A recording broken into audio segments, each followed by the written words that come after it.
ketdi. Umuman sifatli qilib yetishtiriladigan gilos doim yaxshi ketadi, buni bilasizlar. Bizning ertaki navlarimiz bular taxminan mayda. Bu endi mashhurligi, keng tarqalish tezligi va gektarlari bo'yicha ketma-ketlikda qo'yishga harakat qilganman. Agar bironta nav ko'proq tarqalgan desanglar, aytishinglar mumkin bemalol. Svitariana menimcha vodiyda eng hozir mashhur va keng ekilayotgan navlardan bittasi. Keyin Royal Togani oldiga suramiz biz eng ertaki gilos sifatida. Bu teplitsada ham yetishtirish mumkin.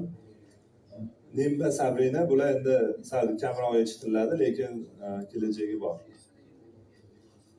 Keyingisi bu o'rtaki navlarimiz.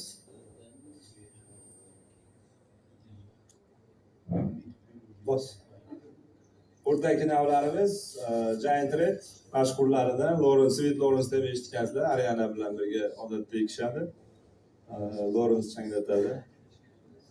Bular endi o'rtaki navlarning bitta o'ziga xos tomonini aytishim kerak. Gilos navlarining ichida eng yirik navlar bular o'rtaki navlar hisoblanadi.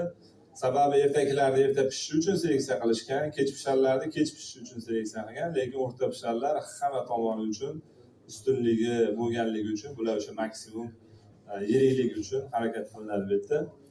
Bular ichida eng yiriklari Giant Red, Sweet Lawrence, Carmen va Summit bo'lishi mumkin, lekin bular ichida yumshoqlari ham bor. Zonaga qarab turib bu tanlanaveradi. Masalan, qaysi zonadaligingizga qarab giloslar tanlayveramiz.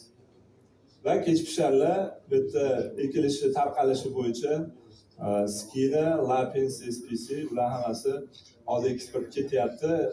Skinani bitta ustunligi SPC bu qora rangli, bular qolganlari stakato ham qoraroq, qolganlar qizil. O'sha qora rangli giloslarga hozir talab juda ham yuqori. Xitoylar kelib, bilasizlar, gilos bog'larida o'zi yuradi. Shu skinaga yopishib 28 mm qilib olsak, eksportga juda ham idealli ketadigan giloslardan bittasi. Bu Samarqandda ham, Toshkentda ham bu yil eksportga juda chiroyli ketdi. Shu qora rangda, ichi ham qora bo'lsa, farzandlar. Shuning uchun buni aldi joyiga qarab, zonasiga qarab joylaydigan bo'lsangiz, xohlasangiz kelajagi yaxshi. Hop, keyingi slaydda giloslar